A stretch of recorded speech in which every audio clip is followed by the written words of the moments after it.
একটা বিরাট বড় দামি হুজুর, বিরাট বড় দামি হুজুর।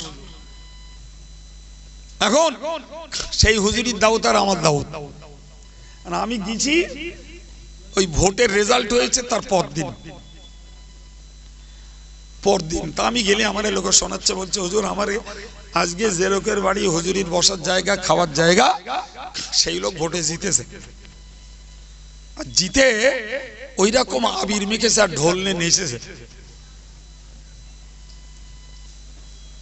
আমার 20-22 বছর আগে, মানে কি তখন তেজ আর একটু বেশি ছিল। তো আমি জলসায় উঠে খুব সুন্দর করে কোরআন হাদিসের দলিল দিয়ে, ওটা হারাম, ওতে ঈমান নষ্ট হয়ে যায়, এদের বউ তালাক হয়ে যায়, যা আপটা বলা বলিস বলে নেমেছি। আমার ধরেছে কৈফিয়ত দিতে হবে, তুমি এসব উল্টো পাল্টা ফতোয়া কেন দিলে? আমি বলি ভাই তোর এক কাজ কর, আমার আর এক জায়গায় দাওয়াত রয়েছে, তোরা আমার এই গাড়ি রেখে দে, আর আমার সঙ্গে এই ছেলেটা রাখ, তোর একটা গাড়ি দিয়ে আমার সবাই নিয়ে চল, আমি সভাটা করে তারপর আসতেছি। তখন সে সভা ভেঙে গে ওদের, শুনতে পাচ্ছেন আমার কথা? সভা ভেঙে গেছে। তো শেষ পর্যন্ত সবাই মিলে সিদ্ধান্ত নিলে যে হুজুর যা বলেছে ঠিক বলেছে, তোমরা যাও হুজুরি নিয়ে যাও, কে হুজুর হজ করে আসো, হুজুরি ছাত্রটার গাড়িটা এখান থাক। আমার সে ছাত্রটা ভয় চলে, কিচ্ছু ভয় করার দরকার নেই, তুই কেন বস, তোর খাদ্য বানি খেয়ে বস থাক। সম্মানিত ভাইরা আমার, ভালো করে মনে রাখুন, তাহলে আমি মসজিদের ইমাম হই না কেন, সেখানেও আমার নবীর আদর্শ মানার দরকার আছে। তুমি মঞ্চের বক্তা, আমি মঞ্চের বক্তা, আমার শ্রোতার আমায় দাওয়াত দেবে কি দেবে না, আমায় গালি দেবে না, সমালোচনা করবে না, ফুলের মালা দেবে, কিংবা আমার শ্রোতারা আমার টাকা কম দেবে না বেশি দেবে, ওসব পরোয়া করে যদি তুমি ধর্ম প্রচার করো, দুনিয়া তোমার চলে যাবে, পেট পুজো চলবে, পকেট পুজো চলবে, যা চুক্তি করবে সব তুমি পেয়ে যাবে, আরো তুমি জিন্দাবাদ কুড়িয়ে নেবে। কিন্তু মনে রাখতে হবে, আমাকে আপনাকে সবাইকে আল্লাহর বিচারের এজলাসের আসামি তো হওয়াই লাগবে। সেদিন উপায় কি? সেদিন উপায় কি? সুতরাং আমি বক্তা, আমার জন্য নবীর কাছে আদর্শ রয়েছে, তুমি একদিকে নেকির কাজের আদেশ করো, অপরদিকে পাপ কাজে নিষেধ করো।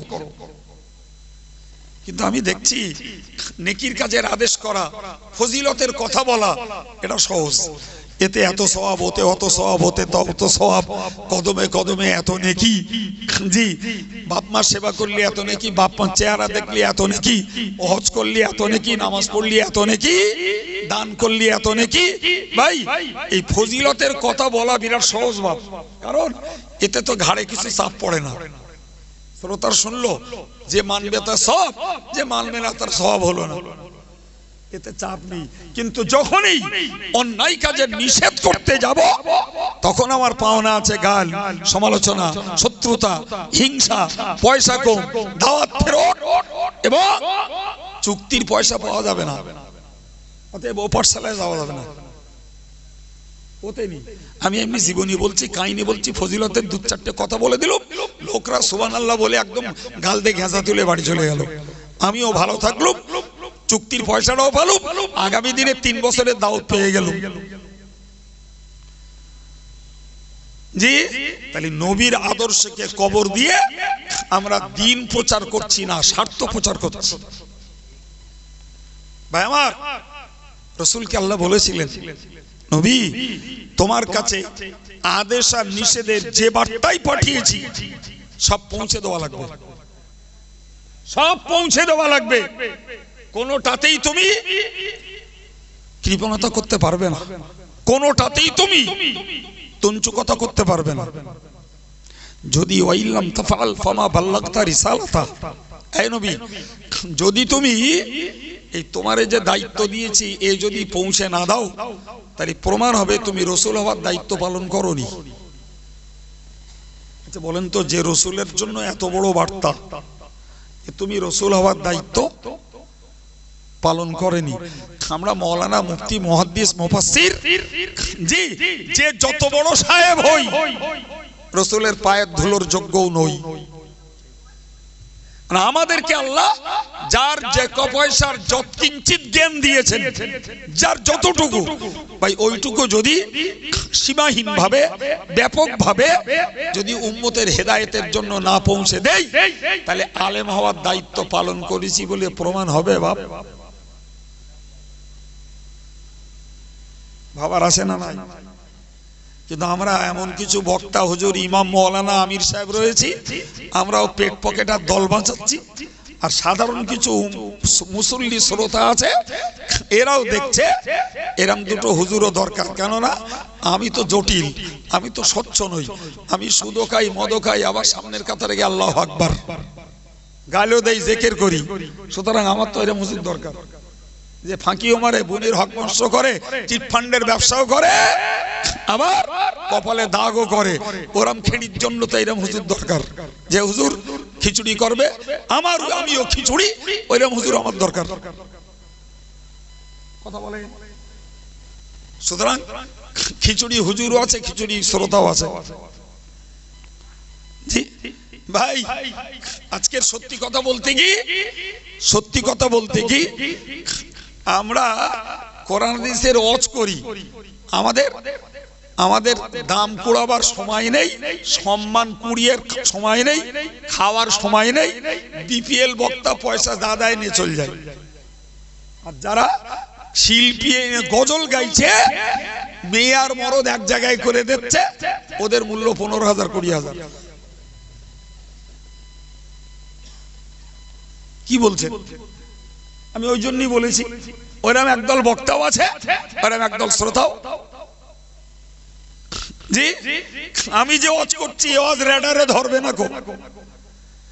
আর এখন যদি এখানে একটা শিল্পী তুলে দেওয়া হয়, পাড়ার মেয়ে ছেলে সব চলে আসবে সামনে। আসবে না? যারা দিনদার আল্লাহওয়ালা বুজুর্গ লোক, এরাও চাচামুলো মানের দায় উঠে যেতে পারতেছ না। আর যুবকগুলো এসে হাজির হয়ে গেল, ওর মনের সঙ্গে মিলছে, গানের বদলে গজলটা শোনা যাচ্ছে, দুধের স্বাদ ঘোলে মিটতেছে, ওই ভালো। এই কথা বলছেন না কেন? তো গজল শুনে লোক হেদায়েত হবে, গজল শুনলে সব হয়। গজল শুনে লোক জাহান্নাম থেকে বাঁচার পথ খোঁজে না, গজল শুনে লোক নেক আমলে আগ্রহী হয়, অথচ ওইটার চাহিদা বেশি। পীর সাহেব যদি মনে করে যে আমার ভক্ত আর আমি তোমার পীর, তুমি আমার ভক্ত, ভাই হাতে যদি পয়সা থাকে তাহলে সালাম হবে সামনাসামনি। আর পয়সা যদি হাতে না থাকে, হাতে দিকে মুখেই দিকে। কথা বলছেন না কেন? অতএব আমার যখন পয়সার প্রয়োজন, আমার মুরিদরা কেউ যদি নামাজ না পড়ে, আমার মুরিদরা কেউ যদি ফাঁকিবাজি করে, কেউ যদি সুদ খায়, কেউ যদি মদ খায়, কেউ যদি শরিয়ত বিরোধী কাজ করে, ওরে যদি আমি হেদায়েত করতে যেয়ে পালিশ করি, ও আর আমার ভক্ত থাকবে না। হবে না ভাই। বহুত দিন আগের কথা, একটা কথা মনে পড়েছে, এখান থেকে কম বেশি 20-22 বছর আগের কথা। একটা বিরাট বড় দামি হুজুর, বিরাট বড় দামি হুজুর। এখন সেই হুজুরির দাওয়াত আর আমার দাওয়াত। আমি গেছি, ওই ভোটের রেজাল্ট হয়েছে তার পরদিন। তা আমি গেলে আমার লোক শোনাচ্ছে, বলছে হুজুর আমার আজকে যে লোকের বাড়ি হুজুরির বসার জায়গা, খাওয়ার জায়গা, সেই লোক ভোটে জিতেছে। আর জিতে ওই রকম আবির মেখেছে আর ঢোল নিয়ে নেচেছে। আমার 20-22 বছর আগে, মানে কি তখন তেজ আর একটু বেশি ছিল। তো আমি জলসায় উঠে খুব সুন্দর করে কোরআন হাদিসের দলিল দিয়ে, ওটা হারাম, ওতে ঈমান নষ্ট হয়ে যায়, এদের বউ তালাক হয়ে যায়, যা আপটা বলা বলিস বলে নেমেছি। আমার ধরেছে কৈফিয়ত দিতে হবে, তুমি এসব উল্টো পাল্টা ফতোয়া কেন দিলে? আমি বলি ভাই তোর এক কাজ কর, আমার আর এক জায়গায় দাওয়াত রয়েছে, তোর আমার এই গাড়ি রেখে দে, আর আমার সঙ্গের এই ছেলেটা রাখ, তোর একটা গাড়ি দিয়ে আমার সবাই নিয়ে চল। আমি সভাটা করে তারপর আসতেছি। তখন সে সভা ভেঙে গিয়ে ওদের, শুনতে পাচ্ছেন আমার কথা, সভা ভেঙে গেছে। তো শেষ পর্যন্ত সবাই মিলে সিদ্ধান্ত নিলে যে হুজুর যা বলেছে ঠিক বলেছে, তোমরা যাও হুজুরি নিয়ে যাও, কে হুজুর হজ করে আসো, কে হুজুরি ছাত্রটার গাড়িটা এখান থাক। তা আমার সে ছাত্রটা ভয় চলে, কিচ্ছু ভয় করার দরকার নেই, তুই কেন বস, তোর খাট দেবে না, খেয়ে বস থাক, তারপর আমি এসতেছি।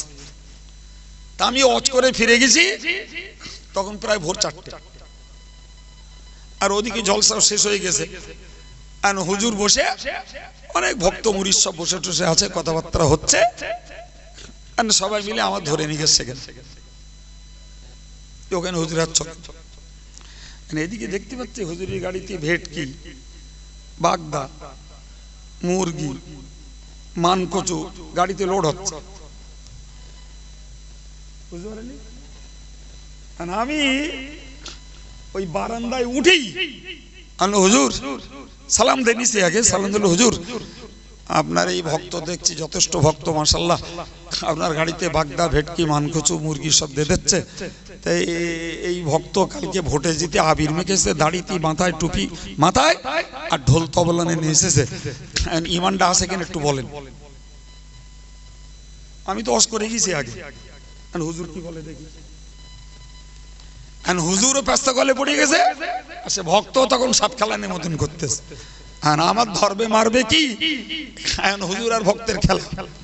হুজুর তখন মিসকি মিসকি হাসতেছে। আমি বলি হুজুর হাসলে হবে, হাসলে হবে না, বাগদা ভেটকি আপনি খান, ওতে আপত্তি নেই, হাসলে হবে না, কতটা দিতে হবে। আশ্চর্য ব্যাপার, হুজুর মুখ ফুটে তখন আর কিছু বলতেও পারছে না। আর এই নেতা এ যে আমারে ধরবে, ওরা তখন ব্রেন কাজ করতে না, যে আমি যে এরে ধরবো, তো হুজুরির সামনে তো আমার বিরুদ্ধে বলতেছে, আর আমি তো সোজাসুজি বললাম আপনার এই ভক্ত। আমার তখন বলছে আপনার ক্লাস আছে, আমি তখন বসে আমার সাথে শিক্ষকতা করি, আমি বলি জি হুজুর ক্লাস আছে। বলছে আপনি আসেন, তাহলে আমি দেখছি। আমি বলি হুজুর আমি তো যাবো, আমার ক্লাস 8টা, এখনো অনেক সময় বাকি, আমার জাতি ঘন্টাটা লাগবে, আমি চলে যাবো, একটু কি হবে বলেন। তা একবারও বললে না যে বাবা তোমার এটা করা ঠিক হয়নি, কি এটা অন্যায়, এতে ঈমান নষ্ট হয়ে যায়, এ করতেনি। শুধু এইটুকু বললে ঠিক আছে আমি তওবা পড়িয়ে দিচ্ছি। কি জন্য তওবা পড়াবা? বলেন কি জন্য তওবা পড়াবে? সে তো একটা দাঁড়িয়ালা ইমানদার লোক, তার তওবা তুমি থেপকো পড়াবা কেন? তার মানে হুজুর চোর বললি দোষ, কিন্তু তওবা করতে বলতেছে মানে কাপড়টা ঝেড়ে পড়তে বলতেছে, ওতে দোষ নেই। ও জানে যদি চোর বলিস তাহলে এ আর আমার ভক্ত থাকবে না। এখন যদি তওবা পড়তে বলি, তো তওবা পড়া খারাপ জিনিস না, তো ভালো জিনিস। জি, ও বুঝে গেল হুজুর আমার খারাপ বলিনি, তওবা পড়িয়েছে। জি, আর হুজুরও বুঝে গেল ভক্তটা আমার রক্ষে হলো। আল্লাহর কাছে জবাব দিতে হবে না তো বাপ? জবাব দিতে হবে আল্লাহর কাছে। কি বলছেন? সম্মানিত ভাইরা আমার, মনে রাখুন নবীর দ্বীন প্রচারের আদর্শ ছিল, নবী হে তোমার কাছে যা কিছু নাজিল করা হয়েছে ওটাকে তুমি পৌঁছে দাও, যদি না পৌঁছাও তাহলে তুমি রাসূল হওয়ার দায়িত্ব পালন করনি বলেই প্রমাণ হবে। আল্লাহু আকবার। যদি এই হয় নবীর জন্য, তাহলে আমাদের ছাড়াবার কোনো জায়গা আছে বাবা? হ্যাঁ না বলেন বাবা, আছে? এবার শুনুন মারাত্মক কথা। নবী বুঝেই গেলেন যে আমাকে দ্বীন প্রচার করতেই হবে, কিন্তু নবী যেন বলতে চাইলেন আল্লাহ আমি যদি আপনার দ্বীন প্রচার করি এইভাবে, তো লোকে তো আমারে মারবে, লোকে আমারে গাল দেবে, লোকে আমারে ভিটে ছাড়া করবে, লোকে আমারে হিংসা করবে, শত্রুতা করবে। যেন নবী মুখে না বললেও মনের ভিতরে এটা ভাবতে লাগলেন। আল্লাহু আকবার। আমার আল্লাহ কোরআন নাজিল করে বললেন, নবী হে, তুমি তোমার কাজ পালন করো, ডিউটি পালন করো। মনে রাখো, আল্লাহু ইয়াসিমুকা মিনান নাস। ও নবী, দিন প্রচারের বিনিময়ে, হক প্রচারের বিনিময়ে, হেদায়েতের বাণী প্রচারের বিনিময়ে নবী গো, তোমার প্রতি যত শত্রুতা আসবে, যত হিংসা আসবে, যত সমালোচনা আসবে, যত ঠাট্টা বিদ্রূপ আর রহস্য তোমার বিরুদ্ধে আসবে, আমি আল্লাহ জানিয়ে দিলাম, সমস্ত মানুষের সমস্ত ক্ষয়ক্ষতির চূড়ান্ত ব্যবস্থা থেকে আমি আল্লাহ তোমাকে রক্ষা করব। আল্লাহু আকবার। বাবা, আল্লাহ নবীকে রক্ষা করেনি? আশ্চর্য ব্যাপার। যারা কোরআন বলছে ইয ইয়ামকুরু বিকাল্লাযীনা কাফারু জি লিউসবিতুক, ওগো নবী, ওরা চক্রান্ত করছিল তোমাকে বন্দী করবে। আও ইয়াকতুলুক, ওরা চক্রান্ত করছিল তোমাকে হত্যা করবে। আও ইউখরিজুক, ওরা চক্রান্ত করছিল তোমাকে দেশ ছেড়ে বার করে দেবে। এসব কার কথা বাপ? আল্লাহর কথা কোরআনে উল্লেখ করা হয়েছে। আমার আল্লাহ কি সুন্দর করে বলে দিলেন, ওয়ায়ামকুরুনা ওয়ায়ামকুরুল্লাহ। ওরা চক্রান্ত করে আর আমি আল্লাহ ওদের চক্রান্তকে ভেস্তে দেই। একটু মহব্বত করে বলেন, আর একটু জোরে বলেন।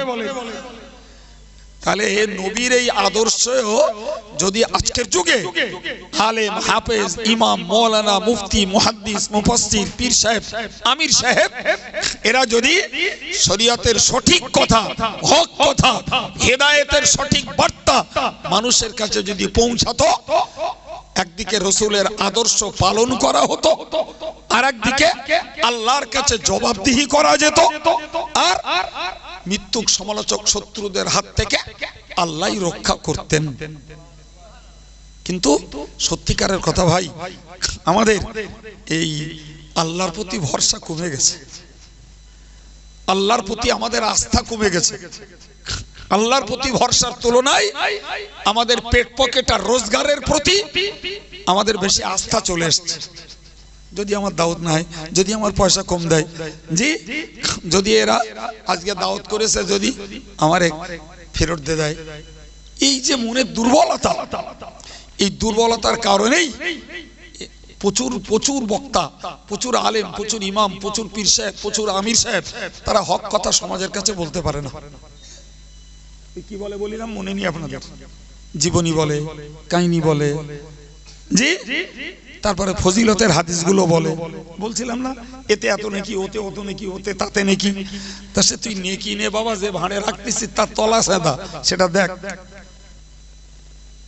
কথা বলে, নেকি কদমে কদমে আছে, এটা সত্য, কিন্তু নেকিটা হচ্ছে কিনা ওটা দেখ বাবা। তুমি নেকি করতে যাচ্ছ নামাজ পড়ে জমাত ধরে, কিন্তু তুমি নেকি করতে যাচ্ছ বুনির ফারাস ফাঁকি মেরে, তোমার ভাঁড় সাদা তো। কথা বলছেন না কেন? তুমি তাকবীরে উলা পড়ছো আল্লাহু আকবার, কিন্তু তুমি সুদের কাপড় পরে সুদের মাল খেয়ে যাচ্ছ, তা তোমার ভাঁড়ের তলা ছিদ্র।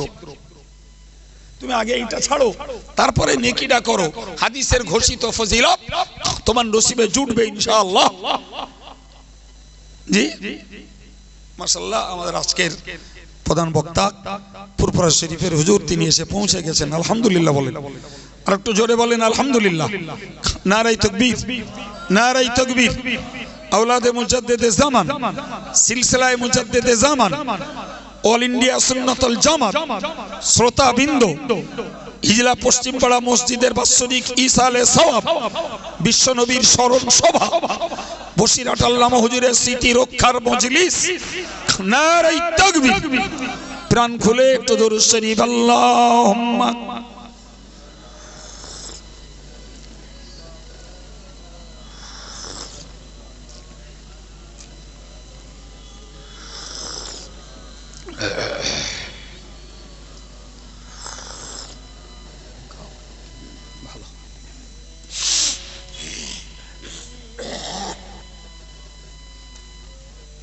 সম্মানিত ভাইরা, হুজুর তার সময় স্টেজ নেবেন।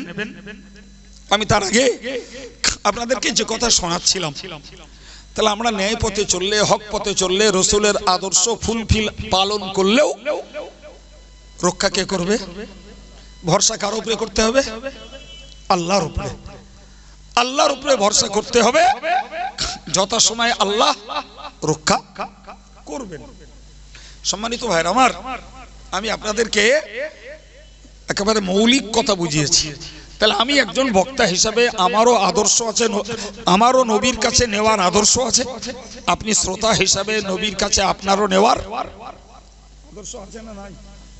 জি ভাই, হাদিস শরীফ এসেছে, মনে রাখো, মনে রাখুন, হাদিস শরীফ এসেছে, ইন্না খায়রা আমালিকুম, বান্দা তোমরা জীবনে যত আমল করো এর মধ্যে হযরত আলী বলেছেন শ্রেষ্ঠ আমল হলো আল আমরু বিল মারুফ ওয়ান নাহয়ু আনিল মুনকার।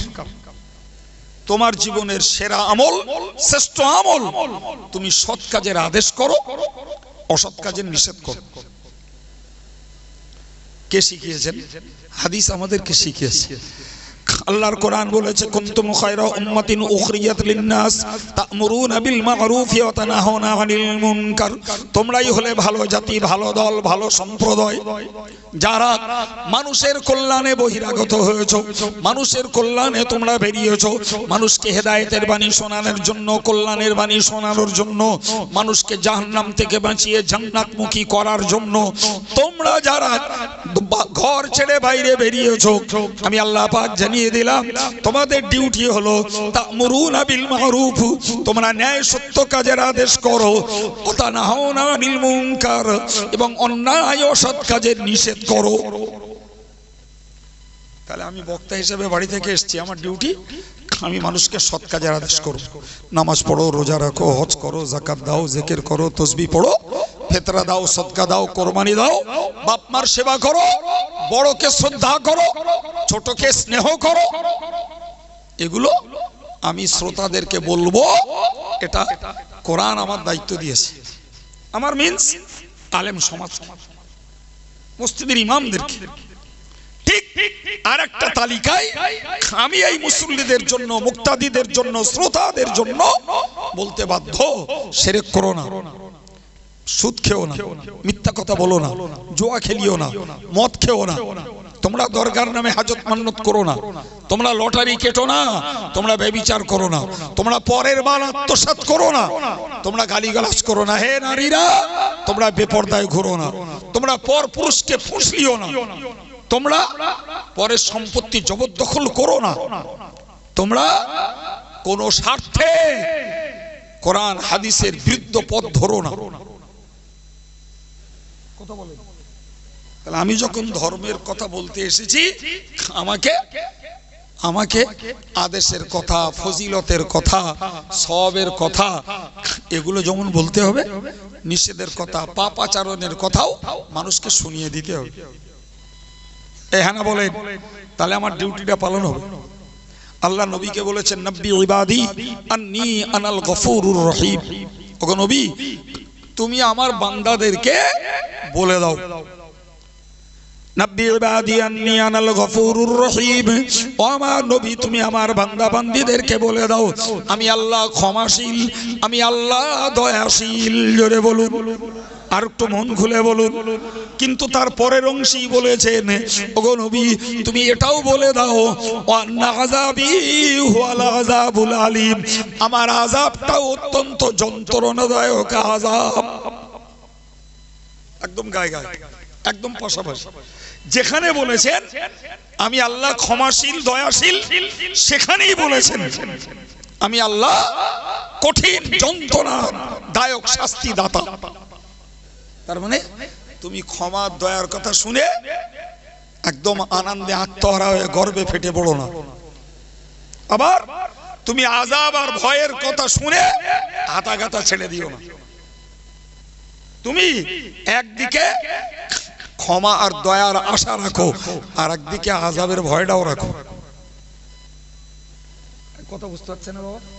জি, এখন যদি ওয়াজ এরকম হয়, আমরা উম্মতে মুহাম্মাদি মানে একদিন হড়িয়ে গড়িয়ে ঠিক জান্নাতে চলে যাব, কিংবা বিশ্বনবীর উম্মত আমরা কলেমা পড়ে নিয়েছি, জান্নাত আমাদের অনিবার্য। এখন ভাই সমাজের যে মানুষগুলো নেক আমল করে না, ভালো পথে চলে না, ওরা তো দোয়াতে বগল বাজাবে। কলেমা যখন পড়েছি আর উম্মতে মুহাম্মাদি যখন একদিন না একদিন ঠিক জান্নাতে যাচ্ছি, কথা বলেন। হ্যাঁ, এটা কি? এটা ক্ষমা আর দয়ার আশা, ক্ষমা আর দয়ার আশা ভাই। আবার আমরা যারা আমল করি আমাদেরকে ভাবতে হবে আল্লাহ যদি দয়া করে মেহেরবানি করে আমাদের আমলগুলোকে নিজ ইচ্ছায় কবুল করেন তো কপাল ভালো। যদি আল্লাহ ভুল ধরে, পীর সাহেব, পীরজাদা, মৌলানা, মুফতি, হাফেজ সাহেব, হাজি সাহেব আর সাধারণ জনগণ, আল্লাহ যদি ভুল ধরে রেহাই কোন সাহেবের নেই। রেহাই আছে কারুর? হ্যাঁ, একদম না, রেহাইয়ের কোন রাস্তা নেই। সুতরাং আমাদেরকেও আল্লাহর আযাবটার ভয় করাও লাগবে। এসব করছি বটে, আল্লাহ নিলে আমার রেহাই, না নিলে আমিও আল্লাহর কাছে ধরা খেতে পারি। আর যে লোকটা পাপ আচরণ করছো বাবা, তুমি হতাশ হয়েও না বাপ, নিরাশ হয়ে যেও না, হাতা গাতা ছেড়ে দিও না তুমি। আমার আল্লাহ বলেছেন লা তাকনাতু মির রাহমাতিল্লাহ ইন্নাল্লাহা ইয়াগফিরুয যুনুবা জামিআ। ওরে বান্দা, তোরা নিরাশ হয়ে যাস না, হতাশ হয়ে যাস না, তোরা আমার ক্ষমার আশা কর। খাঁটি দিলে তোরা যদি তওবা করে বিগত পাপগুলোকে ছাড়তে পারিস, তোর সমস্ত জীবনের গুনাহগুলিকে maaf করে দেব। আলহামদুলিল্লাহ। তাহলে উভয়ের জন্য আশা আর ভয় থাকতে হবে। নেককার যারা, এদের আযাবের ভয় থাকতে হবে। আর পাপাচার পাপকারী যারা, এদেরকেও ক্ষমার আশা রেখে তওবা করা লাগবে। এই কথা বোঝা গেছে বাবু? হ্যাঁ প্রিয় ভাই আমার, আমি কি বলতে যে কথা বললাম, যেখানে আদেশ করো সেখানে নিষেধ করো, যেখানে জান্নাতের কথা বলো সেখানে জাহান্নামের কথা বলো, যেখানে রহমতের কথা বলো সেখানে আল্লাহর গজবের কথা বলো, যেখানে ক্ষমার কথা বলো সেখানে আল্লাহ পাকের পাকড়াওয়ের কথা বলো। তবে ব্যালেন্স ঠিক থাকবে। ঠিক কিনা বলেন? শুধু যদি সওয়াবের কথা বলি, মানুষ তো একদম আশায় বুক বেঁধে বসে থাকবে। আবার শুধু যদি পাপ আর আযাবের কথা বলা হয়, মানুষ ভয়ে হাতাগাতা ছেড়ে দেবে। এই হ্যাঁ না বলেন? হ্যাঁ, ঘটনা এটাই। অতএব আমার আল্লাহ কোরআনে যেমন উভয় বিষয়ের বার্তা দিয়েছেন, আমার প্রিয় রাসূল সাল্লাল্লাহু আলাইহি ওয়াসাল্লাম দ্বীন প্রচারের ক্ষেত্রে একদিকে আদেশ আর একদিকে নিষেধ, একদিকে ফজিলত আর একদিকে রাযাইল, মানে একদিকে ইবাদতের মহত্ব আর একদিকে খারাপি, একদিকে ঈমানের কথা আর একদিকে শিরকের কথা, একদিকে আমালে সালেহার কথা আর একদিকে আমালে তালেহা বদ কাজের কথা পাশাপাশি বলেছেন। যেখানেই বলেছেন যে হাসরের বিভৎস চিত্রের কথা, সেখানেই নবী শুনিয়ে দিয়েছেন আর সে ছায়ার নিচের আরামের কথা। সুবহানাল্লাহ। কথা বুঝিয়েছেন বাবা? জি। তাহলে নবীর দ্বীন প্রচারের আদর্শ, নবীর দ্বীন প্রচারের একটা পদ্ধতি। জি সম্মানিত ভাইরা আমার, যারা হাক্কানি রব্বানি আল্লাহ ওয়ালা আলেমে দ্বীন পীরানে তরিকাত বুজুর্গ, তাদের জীবন খুললে দেখা গেছে তারা রাসূল করিম সাল্লাল্লাহু আলাইহি ওয়াসাল্লামের নীতি আদর্শের উপরে তারা তাদের জীবনের ধর্ম প্রচারকে কাজে লাগিয়েছে। আলহামদুলিল্লাহ বলেন। আর একটু জোরে সরে বলেন। ভাই আমি আপনাদেরকে কথা বলতে বলতে এসেছি, অল্প গুটি কত কথা আপনাদেরকে শুনিয়েছি। জি, নবীর আদর্শের উপরে প্রথম শুনিয়েছিলাম নবী আমাদের জন্য নমুনা, নবী আমাদের জন্য মডেল, নবী আমাদের জন্য স্যাম্পল। নবী দেখে আমরা আমাদের জীবন গড়ব, এটাই আল্লাহ চেয়ে ওই নবীকে মানব সমাজে পাঠিয়েছেন।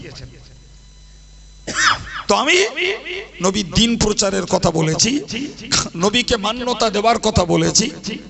জি ভাইরা আমার, এবং আদেশ নিষেধ সব রকমের বার্তা, মানুষকে ভয় করে নবী কোনো কিছু গোপন রাখেন না, কোনো কিছু গোপন রাখেন। আমাদের ডিউটি ভাই, আমি এতক্ষণ ধরে বলছিলাম না, নবীর আদর্শে আমরা যারা ধর্ম প্রচারক আমাদের ডিউটি।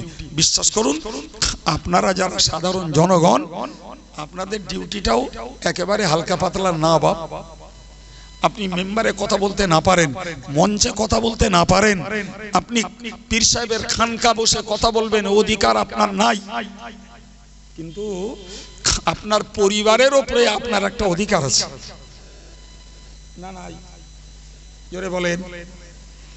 সম্মানিত ভাইরা আমার, মনে রাখুন, আপনার পরিবারের অধিকার হলো এটাই। আমার আল্লাহ কোরআন শরীফে জানিয়েছেন, ইয়া আইয়ুহাল্লাযীনা আমানু কু আনফুসাকুম ওয়া আহলিকুম নারা। হে ঈমানদার, তুমি নিজে বাঁচো, তোমার পরিবারটাকে জাহান্নামের আগুন থেকে বাঁচাও। এখন বলেন, পরিবারটাকে জাহান্নামের আগুন থেকে যে বাঁচাতে হয়, তাহলে পরিবারের কাছে ওয়াজটা করবে কেডা?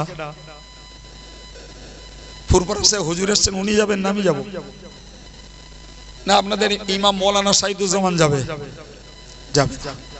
এটা ডিউটিটা পরিবারের যারা গার্জিয়ান তাদের। তোমার বিবি নামাজ পড়ে না, তাকে নামাজ পড়ার আদেশটা তুমি করো।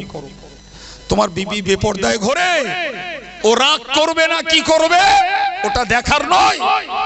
আমি আল্লাহর দ্বীনের কথা বলছি, এটাই নবীর আদর্শ। তোমাকে পর্দা করাই লাগবে। কি হলো, কথা বলছেন না? তুমি কোরআন পড়তে পারো, তোমার দেহ পাক থাকলে আমার বাড়িতে কোরআন পড়া লাগবে। তোমার মুখ আছে বলে তুমি গালিগালাজ করবে, অশালীন ভাষা বলবে, এই অধিকার তোমার নাই। ওটা আমি নিষেধ করব। টাকা আছে বলে তুমি নগ্ন সাজে সজ্জিত হয়ে পরপুরুষকে ফুসলাবে, এটা তোমার জন্য আমার পক্ষের অনুমতি নাই। বরং আমার আদেশ, তুমি ঘরের ভিতরে রান্নাঘরে কাজে কামে অবস্থান করো, বাইরে বেরোলে তোমাকে পর্দা করেই যাওয়া লাগবে। এই কথা বলছেন না কেন? হ্যাঁ, আপনি আগে বলেছি আপনি পীর সাহেব নন, বক্তা নন, মসজিদের ইমাম নন, কিন্তু আপনি পরিবারের প্রধান। আপনার স্ত্রী ছেলে মেয়েকে সৎ কাজের আদেশ করা এবং অন্যায় অসৎ কাজের নিষেধ করা, এটা আপনি একজন হেড অফ দ্য ফ্যামিলি, পরিবারের প্রধান হিসাবে আপনার দায়িত্ব।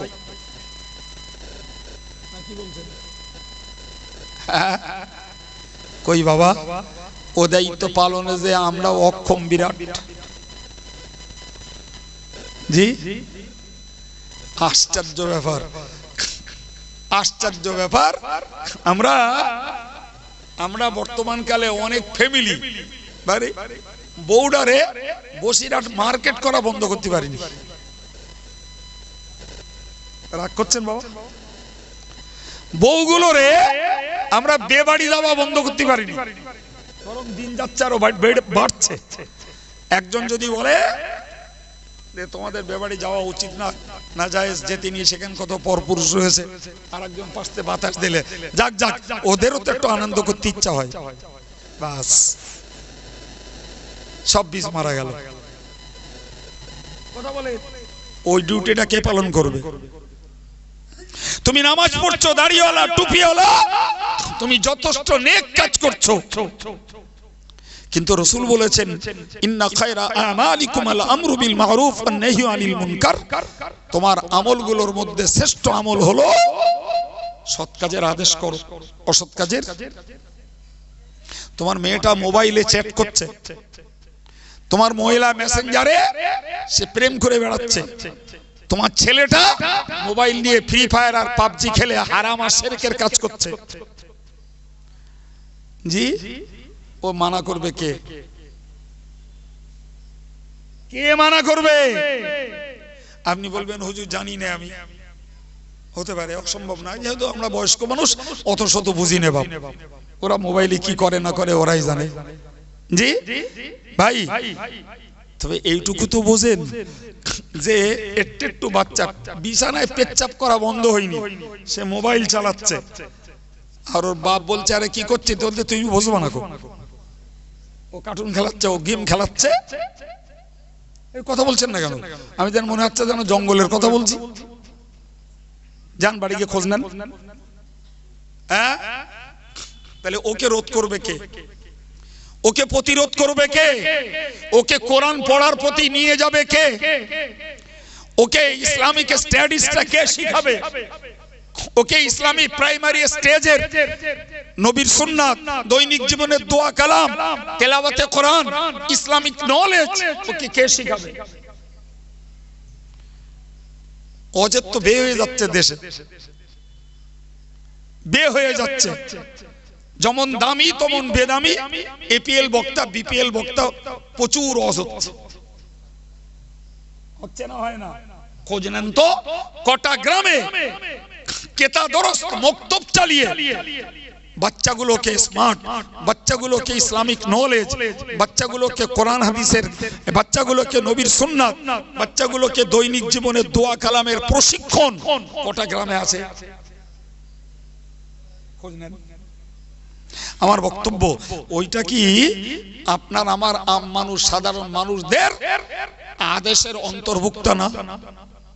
ওটা কি আমার আদেশের ডিউটির মধ্যে পড়ে না? যাই বাবা মক্তবে পড়তে যেতে হবে, মক্তব কামাই করা চলবে না।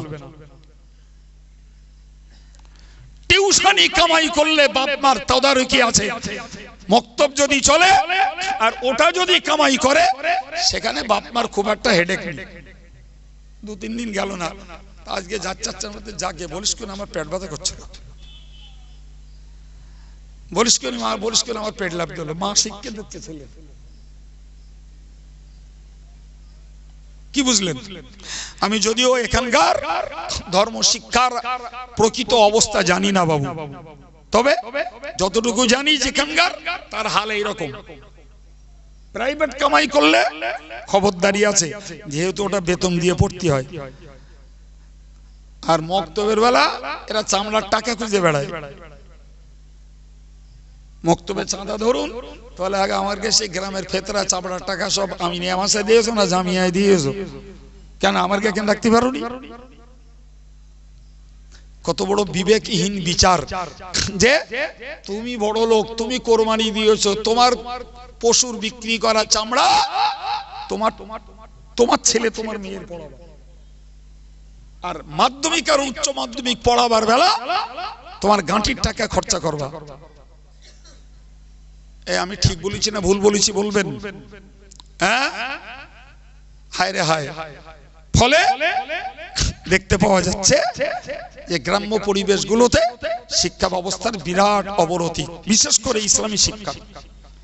অল ইন্ডিয়া সুন্নতুল জামাতের মডেল মাদ্রাসায় আলহামদুলিল্লাহ যথেষ্ট উন্নত। এলাকায় কোথায় কোথায় আছে আমি জানি না, যে সমস্ত জায়গাগুলিতে ভাই বাচ্চারা কোরআন পড়ছে, ইসলামিক নলেজ শিখছে, দোয়া শিখছে, সুন্নত শিখছে, তাহলে এই আদেশটা তাদের করতে হবে এবং তাদেরকে শরিয়ত বিরোধী বর্তমান আধুনিক সমাজের সমস্ত অন্যায় থেকে তাদেরকে রক্ষা করার চেষ্টা করতে হবে। তাহলে আমাদেরও ওই নবী আদর্শের ডিউটি পালন করা হলো। আমরা শরিয়তের আদেশও করলাম, নিষেধও করলাম। ভাই হুজুর আসছেন, মাইক ছাড়ছি, আপনাদেরকে পয়লা দোসরা তেসরা ফাল্গুন জামিয়া রিসালা সাহেবের দাওয়াত দিচ্ছি। নারায়ে তাকবীর, সিলসিলায়ে মুজাদ্দিদে জামান, আওলাদে মুজাদ্দিদে জামান, নারায়ে তাকবীর, দুরূদ শরীফ, আল্লাহুম্মা